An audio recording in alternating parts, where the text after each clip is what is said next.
पुगिसकेपछि रुकुम पूर्वलाई के गर्नुपर्छ भनेर एउटा लिङ्क मात्रै बनाउन म त्यहाँ गएको हो।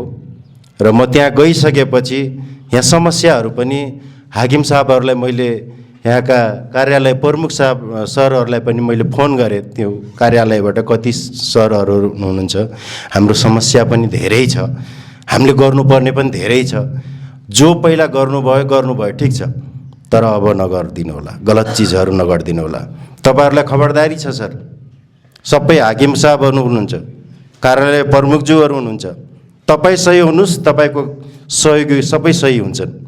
त्यसकारण मैले के भन्न चाहन्छु भने म अहिले राष्ट्रिय स्वतन्त्र पार्टीको जुन सरकार छ, बालेन्द्र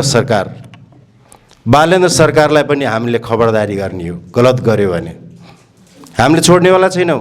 हामी कटुवाले हौँ सर, हामी यो जिल्लाको कटुवाले हो।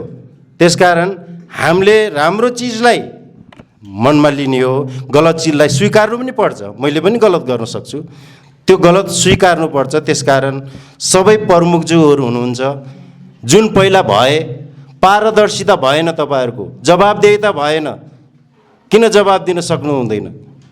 एउटै कुराले धेरै चिजहरू होलान्, तर जवाबदेहिता त हुनुपर्छ। तपाईँहरू कार्यालय जस्तो प्रमुख भएर तपाईँहरू गरिराख्नु भएको छ। तपाईँहरूलाई के चाहिन्छ, के सहयोग चाहिन्छ, के गर्नुपर्छ? राष्ट्रिय स्वतन्त्र पार्टीको जुन सरकार हुँदै गर्दा, जस्तो करिबन 2/3 सरकारको दम्म होइन सर। हाम्रो सरकार त छ 5 वर्ष मजाले चल्छ, तर हामी नेपाली काङ्ग्रेस, नेकपा माओवादी, नेकपा एमाले, हामी सबै मिलेर कसरी हुन्छ रुकुम पूर्वलाई समृद्धि बनाउने, कसरी हुन्छ रुकुम पूर्वलाई राम्रो बनाउने तिर लाग्नुपर्छ। तपाईँहरूलाई थाहा छैन, तपाईँहरूलाई कतिपय हाकिम साहबहरूलाई थाहा रहेनछ। हाम्रो नेपाल टेलिकमको कुरै आएको थियो, म त्यही कुरा गरिरहेको छु। म त्यहाँ गएर बुझे पनि थिएँ, नेपाल टेलिकम चल्नलाई केन्द्रीय लाइन चाल हुनु पर्दो रहेछ। त्यो 33 केबी हाम्रो त्यो बागलुङबाट तान्दाखेरि हामीलाई सहज हुँदो रहेछ भन्ने कुरो मैले बुझेँ। त्यति मात्रै बुझेँ। फेरि मैले धेरै उसमा 14वटा कतिवटा हाम्रो टावर रहेछ रुकुम पूर्वमा।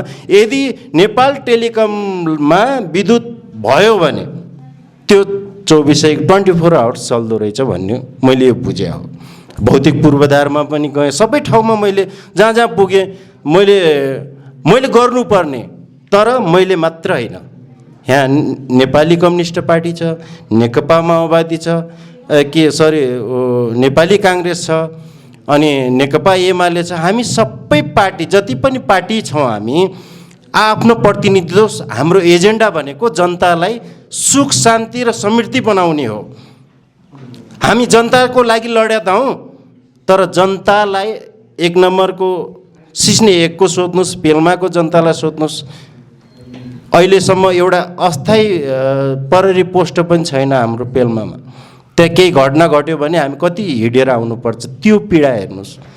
सिस्ने 1 को पीडा हेर्नुहोस्।